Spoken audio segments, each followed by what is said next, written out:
나스닥이 소폭 상승이지만 다시 한번 사상 최고가를 기록을 했습니다. 지표가 안도감을 보였다는 부분인데요. 자, 전체적으로 미국 증시 상황은 나쁘지 않게 흘러갑니다. 자, 파월 의장이 일단은 발언한 부분에 대해서는 시장이 부담감을 주지 않았고요. 그리고 경제 지표도 긍정적으로 나오게 되면서 시장의 투자 심리가 다시 살아나고 있다 보시면 되겠고요. 자, 약간 걱정했었던 부분, 델타 바이러스에 대한 부분들도 시장은 그렇게까지 민감하게 반응하지 않았던 것 같습니다. 자, 여기에 대한 부분들 미국 증시 상황 같이 알아보도록 하겠습니다. 카카오와 네이버가 사상 최고가를 찍으면서 이 기업들에 대한 행보에 주목이 되고 있습니다. 자, 카카오, 네이버 지금 계속해서 상승세를 보여주고 있는데, 자, 이 기업들이 상승할 수 있었던 배경, 그리고 지금이라도 사도 괜찮은지, 또 수급 동향은 어떻게 변화가 있었는지, 자, 시장이 주목하고 있는 이 두 종목에 대해서 알아보도록 하겠습니다. 자, 카카오가 상승세를 보이면서 자회사 상장에 대한 이야기들이 다시 한번 수면 위로 떠오르고 있습니다. 자회사 상장에 대한 효과가 주가에 긍정적인 영향을 미치는 것이 맞다. 아니다. LG화학 같은 걸 봐라. 꼭 그렇지만은 않다. 이렇게 되어 있는데, 자, 서로 다른 자회사 상장 효과, 자, 주가에 어떻게 영향을 미치는지, 또 이 기업들은 왜 똑같은 자회사 상장을 놓고도 주가의 흐름이 반대로 움직였는지, 여기에 대해서 알아보도록 하겠습니다.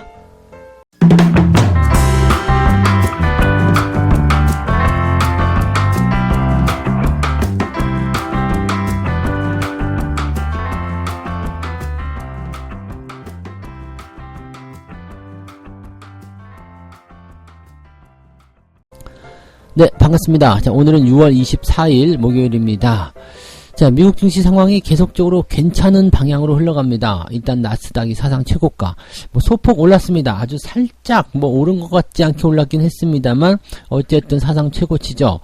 자, 지금 지수 상황을 들여다보면 다우지수는 0.2% 마이너스, 그리고 나스닥은 0.1% 상승 마감했습니다. 자, 하지만 나스닥의 경우를 보게 되면 어제보다 일단 0.1%, 단 18포인트 정도 상승했다고 하더라도 일단 사상 최고치는 맞잖아요. 어제보다 단 1포인트가 올라서도 올랐더라면 사상 최고치가 맞는 거니까. 자, 그렇다면 시장 분위기는 그렇게 나쁘지 않은 것 같다, 이렇게 해석을 해야 되는 것이 맞는 거잖아요. 그러면 시장 분위기 나쁘지 않은데 어째서 투자 심리는 조금 이상한 것 같지? 자, 그런데 국내 증시에서는 약간 민감하게 반응하는 것이지, 실질적으로 미국 증시 상황을 들여다보면 그렇게 민감하게 반응하는 부분이 별로 없었다는 이야기죠.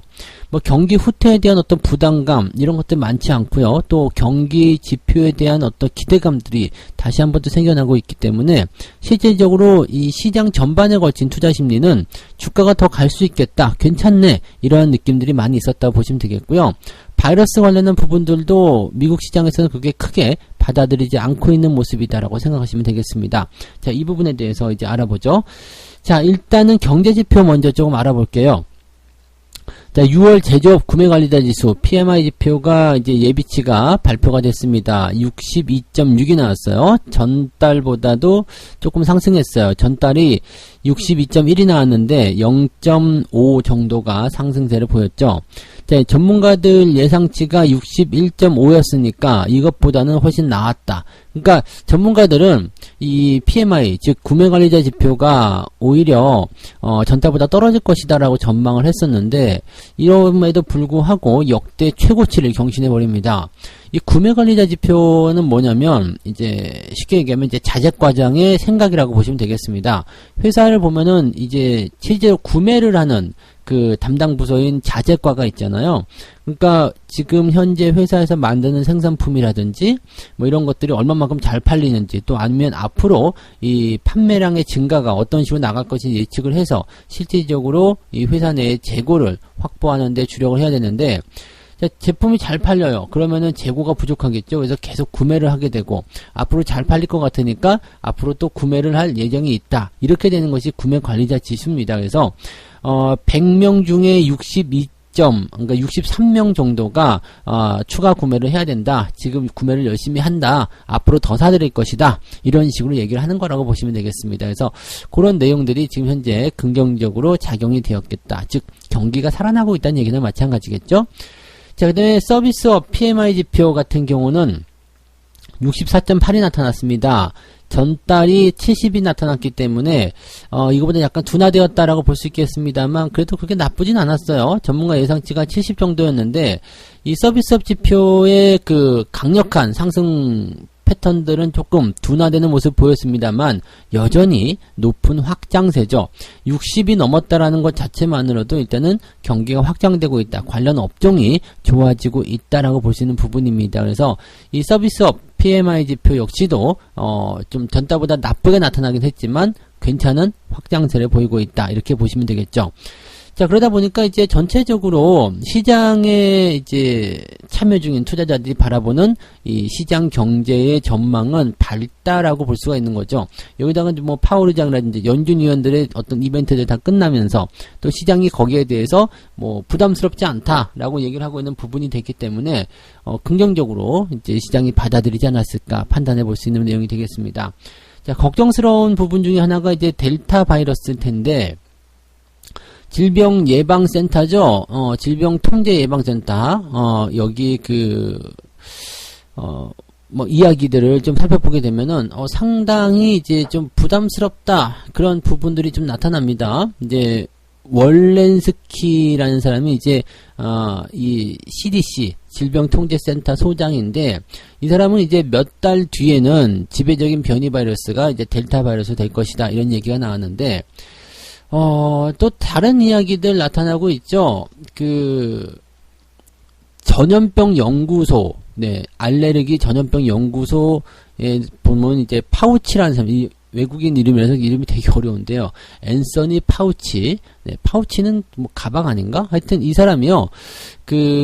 뭐라고 얘기하면 몇 주 뒤에 지배적인 종이 될 것이다. 그래서 약간 걱정스러운 듯한 이 바이러스에 대한 걱정스러운 이야기를 좀 했어요. 그러니까 2배가 되는 시간을 볼 때 몇 주에서 한 달 정도면 그게 상당히 지배적이게 될 것이다. 이제는 변이 바이러스에 대한 그런 대비를 해야 한다라는 얘기가 나오는 거죠. 영국에서는 아주 단시간에 지배종으로 올라섰다라고 얘기가 나오고 있으면서 지금 미국에서도 또 우리나라도 마찬가지죠. 자, 여기저기서 변이 바이러스가 나타나고 있다라는 부분입니다. 자, 여기에 대해서 어떻게 할 것이냐? 그래서 이 변이 바이러스가 이제 지배종이 되게 된다면 이 부분에 대해서 이제 뭔가 조치가 있어야 되는 것이냐, 뭔가 큰일 나는 것이냐, 여기에 대해서 뭐라고 얘기했냐면 주의는 기울여야 한다. 주의를 기울여야 한다. 왜냐면 새로운 변이 바이러스가 창궐하게 된다면은 다시 한번 시장의 변화가 일어날 수 있기 때문이죠. 그래서 무엇을 해야 되느냐면 백신을 맞지 않으면 위험에 처한다. 백신을 맞아야 한다는 얘기죠. 백신을 맞은 사람들은 7월 4일, 이제 7월 4일이 미국의 독립기념일이란 말이에요. 이것은 이제 편안하게 보낼 수 있을 것이다. 백신을 맞았다면 7월 4일 날 하고 싶은 모든 것을 할 수 있다. 즉, 휴일 동안에 하고 싶은 모든 걸 할 수 있다. 그러니까 이 사람들이 얘기하는 이야기는 뭐냐면 변이 바이러스가 실질적으로 시장의 지배종이 될 것이다. 그렇지만 백신을 맞는다라면 여기에 대한 예방 효과와 차단 효과가 뛰어나게 될 것이다. 라고 얘기를 하고 있는 거죠. 물론 이제 7월 4일까지 미국 성인의 70%가 최소 1회 백신을 맞도록 한다는 목표 달성이 불가능하다라고 되어 있는데 이제 7월 중순까지만 하더라도 대부분의 사람들이 백신을 맞게 할 것이다. 이렇게 목표를 잡고 있다고 되어 있고 자, 백신을 맞게 되면 일단 변이 바이러스든 변이 할아버지 바이러스든 관계없다. 일단 예방 효과가 뛰어나기 때문에 본격적인 확산이라든지 뭐 시장에 대해서 큰 어려움이 생기지 않을 것이다라는 것이 지배적인 부분이라는 얘기입니다. 자, 그러니까 이 변이 바이러스에 대한 내용들을 가지고서 막 창궐하고 있어요. 뭐 위험해요. 라는 어떤 분석들을 가지고 있지만 실질적으로 백신이 있고 없고의 차이, 맞고 안 맞고의 차이가 이 변이 바이러스의 통제에 대한 상당한 영향을 미친다라는 부분들을 생각하시면 되겠습니다. 그러니까 지금 이 백신을 어떤 식으로 활용을 할 것이냐. 국내에서도 마찬가지일 거예요. 국내에서도 지금 뭐 바이오 종목도 막 올라가고 있고 여기에 대해서 걱정거리 막 생기고 있고 종목 간의 변화가 생기고 있지만 실질적으로 이 백신 여부에 대한 부분들이 좀 다른 양상을 보이고 있다는 것을 꼭 생각하셔야 되겠습니다. 그래서 아직까지는 이렇게 뭐 질병예방센터라든지 이런 쪽에서 이 변이 바이러스에 대한 부분들에 주목을 하고 있고 주의를 해야 된다라고 되어 있지만 백신 접종이 있다라면 크게 걱정하지 않아도 된다라는 이야기를 하고 있고, 또 뭐 전체적으로 뭐 시장이 막 퍼져가지고 과거 2020년도 같은 그런 상황이 만들어지진 않을 것이다라는 전망들이 나오고 있는 거죠.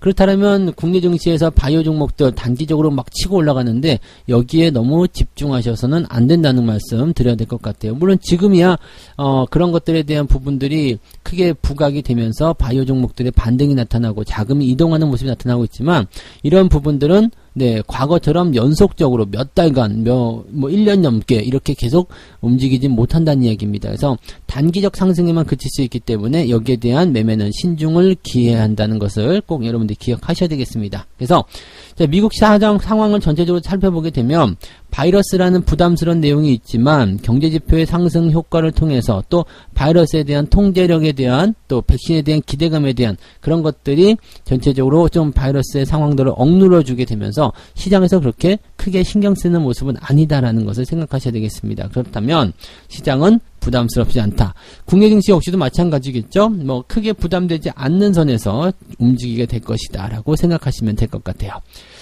자, 두 번째 이야기 보면은요, 조금 연장선에 있는 것 같긴 합니다.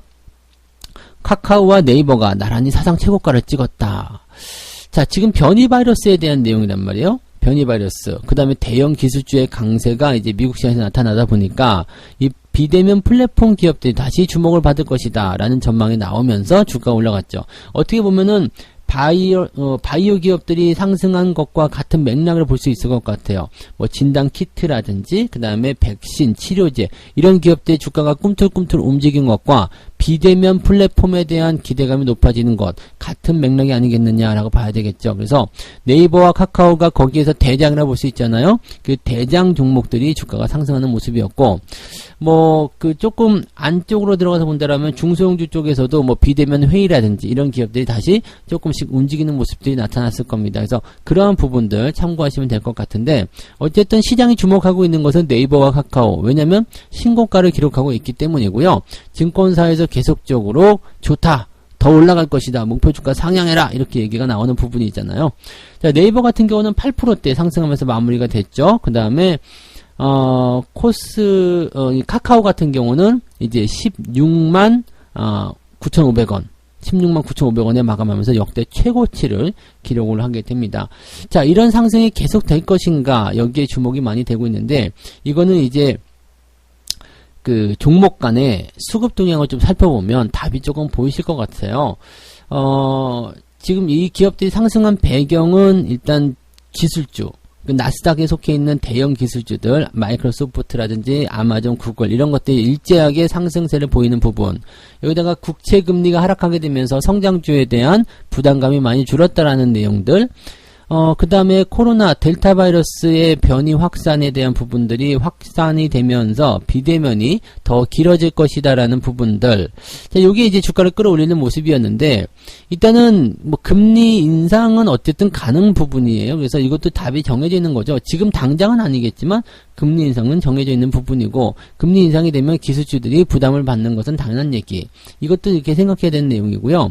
변이 바이러스에 대한 부분들도 방금 말씀드렸지만 단기적인 상황이라고만 생각하시는 게 맞다는 이야기죠. 그렇다면 지금 이 카카오와 네이버 같은 경우는 일단 단기적 이슈를 통해서 주가가 상승했을 것이다 라고 볼 수 있는 내용이 되는 거고, 대신에 시장의 이제 증권사 리포트라든지 이런 포지션들을 보게 되면은 더 올라간다 계속 부추기고 있는 상황이잖아요.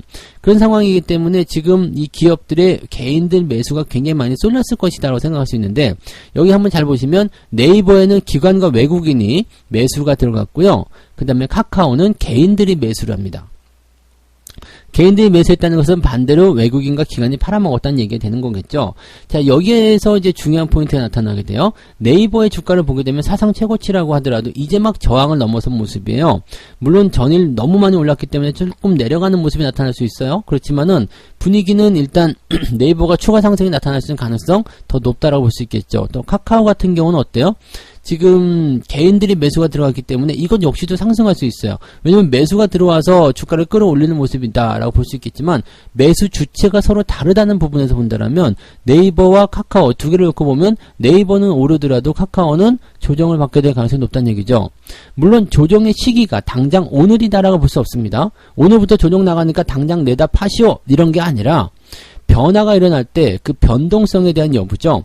수급 주체가 외국인과 기관이라면 변동성의 여부가 그렇게 크게 나타나지 않을 수도 있습니다. 그렇지만 카카오 같은 경우는 개인들이 대부분 매수가 들어와 있는 상태이기 때문에 변동성이 일어날 때 이 매도의 폭이 커지게 되고 변동성이 커지게 되는 상황이 벌어지게 됩니다. 그래서 조금 더 변화가 커질 수 있는 상황이 카카오에서 만들어지고 있다는 얘기가 되는 거죠. 그래서 무턱대고 매수하는 것보다는요, 일단은 신규 매수 같은 부분들은 좋지 않을 것 같아요. 대신에 이제 뭐 개인들의 매수가 더 많이 들어오게 되고 수급에 대한 부분들이 더 매수 쪽으로 많이 유입이 되게 된다면 주가는 추가적인 상승이 더 나타날 수 있죠. 지금 아직은 분위기가 좋잖아요. 그래서 가지고 계신 분들은 조금 더 가져가시면서 변동성 나올 때 매도하셔도 괜찮고, 아, 나 그런 거 무서우니까 미리 팔래. 그것도 괜찮습니다. 괜찮은데 조만간 이런 변화의 시점이 나타나게 될 것이다라는 것을 꼭 기억하셔야 될 것 같습니다. 그래서 이 변화의 포인트가 만들어지게 되면 그 시점에서는 비중을 축소하든 차익 실현하든 이런 전략들을 세우셔야 된다는 거죠. 너무 올랐다라면 일단은 경계하고 신규 매수하지 말라. 그 부분을 꼭 기억하셔야지 될 것 같습니다. 자, 그래서 그런 내용들 참고하시면 좋겠고요. 자, 자회사 상장에 대한 이야기, 세 번째 이야기로 가도록 하겠습니다. 카카오가 또 올라가는 배경 중에 하나가 자회사 상장이 있잖아요. 뭐 카카오 게임즈가 있고요. 그다음에 카카오 뱅크가 지금 상장 한다는 전망이 되어 있고, 이게 뭐 한 7월 정도 된다는 얘기가 있습니다. 그리고 카카오페이가 또 있고, 그래서 지금 자회사 상장이 줄줄이 있는 이 카카오에게는 긍정적인 효과가 계속 나타나고 있다라고 보는 부분인데, 반면에 LG화학 같은 경우는 LG에너지 솔루션이 상장을 하는 것에 대해서 부담감이 커지고 있는 내용이 돼요. 네, 부담감이 커지는 내용. 근데 이 에너지 솔루션 같은 경우는 이제 배터리 사업을 물적 분할로 털어내면서 상장을 시키는 부분이 좀 다르다라고 될 수 있는 부분이긴 한데, 요 내용에 대해서 조금 더 알아봐야 될 것 같긴 하죠. 자, 카카오의 가파른 성장세, 이 부분에 대한 배경은 자회사의 상장 때문이다 라고 되어 있습니다. 기본적으로 자회사가 상장을 하게 되면 이 모회사들은 긍정적인 효과들을 일어나게 됩니다. 우리가 뭐 SK에서도 많이 경험을 해보셨을 거예요. SK 바이오팜이라든지 이런 기업들 상장할 때 SK 주가가 크게 뛰었었잖아요. 이 자회사 상장 효과라는 것이 대단한 게, 자회사가 잘 나가서 돈을 잘 벌게 되면 모회사는 일단 그것에 대한 지분을 갖고 있다는 것만으로도 수익률이 더 높아지게 됩니다. 그래서 자회사 상장에 대한 기대감이 커질 수밖에 없는 내용이 좀 되는 거고, 또 한 가지 지분을 가지고 있잖아요. 그러니까 자회사의 주가가 막 뛰어 올라가요. 그렇게 된다면 어떻게 될까요? 지분 가치에 따른 수익성이 더 훨씬 커지는 거죠. 그러니까 자산 가치가 더 커질 수 있는 거예요. 내가 이제 아무것도 가지고 있지 않는 것하고 건물을 하나 갖고 있는 것하고 천지 차이가 나잖아요. 건물 가지고 있으면 그것만 내 자산이죠. 집 하나 있는 것과 건물이 있는 것하고는 또 다르잖아요. 그러니까 혼자서 있는 것보다 이렇게 자회사의 어떤 그런 상장 효과를 통해서 지분법 이익이라든지, 그 다음에 뭐 지분 팔아서 수익을 낼 수도 있는 거잖아요. 그 다음에 자회사가 열심히 돈을 벌어가지고 또 이익을 같이 또 주는 그런 부분들이 같이 나오게 되면 좋은 포인트가 나타나게 되는 거죠. 카카오뿐만이 아니라 보통 이렇게 자회사 상장에 대한 효과가 나오게 되면 대부분 주가들이 많이 올라갑니다. 그래서 KTB 네트워크 같은 경우도 지금 계속적으로 좋은 포인트가 나타나면서 이 KTB 투자증권이 자회사의 상장 효과에 따라서 주가가 올해 들어서만 139% 증가했다. 이런 전망도, 이런 분석도 나타나고 있잖아요. 그러니까 보통 기본적으로 자회사 상장이 있다라고 하면은 긍정적이 됩니다. 이 자회사뿐만 아니라 내가 지분을 투자한 기업이 상장을 한다라고 하더라도 일단 수혜를 보는 것이 일반적인데, 아니 그러면 LG화학은 도대체 왜 떨어지는 겁니까? 자회사 때문에 올라가는 건 좋은데 도대체 LG화학은 왜 떨어지는 겁니까? 이 부분에 대해서는 제가 일전에도 말씀 많이 드렸을 거예요. LG 에너지 솔루션이 지금 상장을 하게 됐을 경우에 문제가 될 수 있어요. 보통은 이제 원래는 없던 것을 만들어낸 거잖아요. 근데 이 LG화학 같은 경우는 지금 전부 다 이 사업부를 가지고 있던 상태에서 물적 분할을 통해서 핵심 사업부인 배터리를 분할해서 떼어냈죠. 그 다음에 그것이 상장을 하게 되는 거예요. 물론 지금은 100% 자회사다라고 할 수 있겠지만 LG화학은 LG에너지솔루션이 떨어져 나가면서 사실은 배터리가 없는 그냥 화학기업이 돼버린 거죠.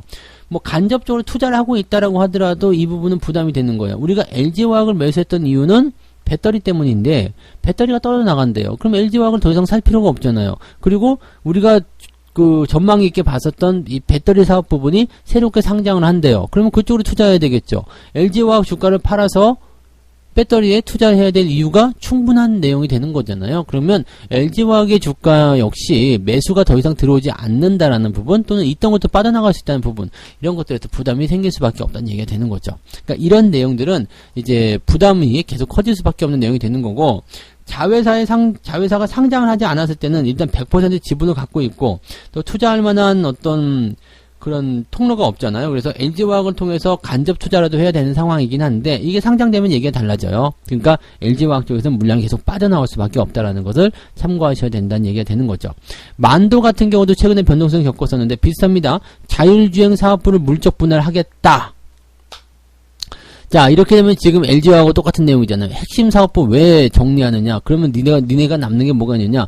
물론 이제 만도 같은 경우는 이 자율주행을 빼내더라도 크게 부담될 내용은 아닙니다만, 이 자율주행이 앞으로 미래 먹거리라는 부분을 생각해 봤을 때, 만도에서 이게 떨어져 나간다라면, 미래 기술에 대한 투자를 생각했었던 사람들 입장에서는 만도에 투자하지 않을 수도 있다는 얘기가 되는 거죠. 그냥 이렇게 되면은 실질적으로 핵심 사업부가 떨어져 나가는 상황이 되기 때문에 주가에는 부정적인 영향을 미친다는 얘기죠. 그래서 카카오나 이런 일반적으로 자회사가 상장하는 효과를 가진 그런 기업들과 이 LG화학처럼 핵심 사업부를 띄어내가지고 상장을 시키는 이런 회사들은 서로 입장이 다를 수밖에 없다라고 보시면 되겠습니다. 그래서 분할 재상장이든 아니면 자회사의 상장이든 이런 효과들이 일어났을 때 그 내용들을 꼼꼼히 살펴볼 필요가 있습니다. 그래서 시장이 어떻게 반응을 하는가, 그런 내용들을 같이 분석을 해봐야 되는 이야기죠.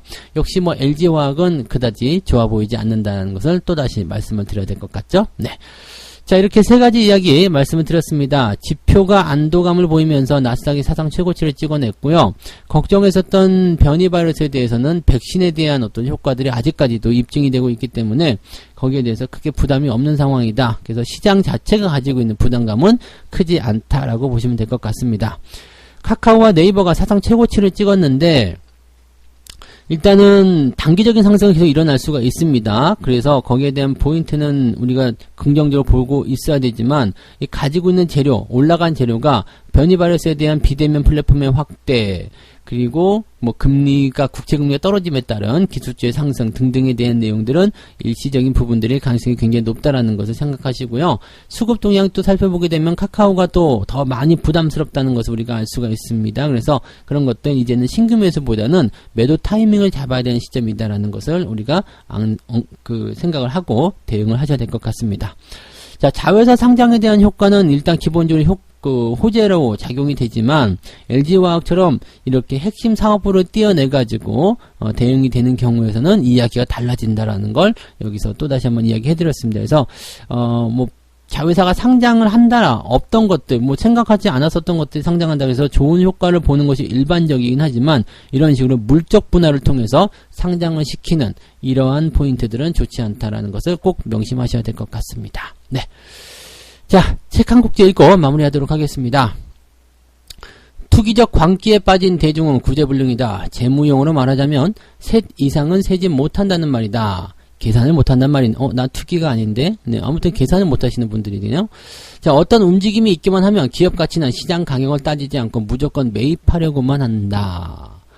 자, 뭐 이거는 최근에 많이 올라간 기업들뿐만 아니라 우리가 코인을 보면 아실 수가 있죠. 코인을 그렇게 앞뒤 생각하지 않고 무조건 매수를 해야 된다 이렇게 생각하셨던 분들 입장에서 봤을 때 지금 코인의 결과가 그런 거죠. 대중의 광기. 일단은 한번 미치면 다른 것이 전혀 보이지 않는 거예요. 그러니까 딱 그것만 보이는 거죠. 딱 그것만 보이고 딱 그것만 잘 될 것 같고 나는 좀 특별할 것 같고 그렇지만 똑같습니다. 우리는 특별하지 않은 사람들이라는 것을 꼭 명심하셔야 되고요. 이렇게 막 어떤 인기몰이가 된다거나 아니면은 뭐 조금 비정상적인 것 같은 막 그냥 가슴이 설레고 두근거리고 그러면 일단 조심해라, 그 말씀을 드려야 될 것 같습니다. 자, 기본적이지 않은, 그냥 일상적이지 않은 그런 어떤 변화에 대해서는 항상 주의를 기울여야 되는 것이 바로 이 투자의 세계다라는 것을 잊지 마시고요. 오늘도 성공 투자 이어가시기 바랍니다. 저는 조금 있다가 장중시황에서 다시 오겠습니다. 고맙습니다.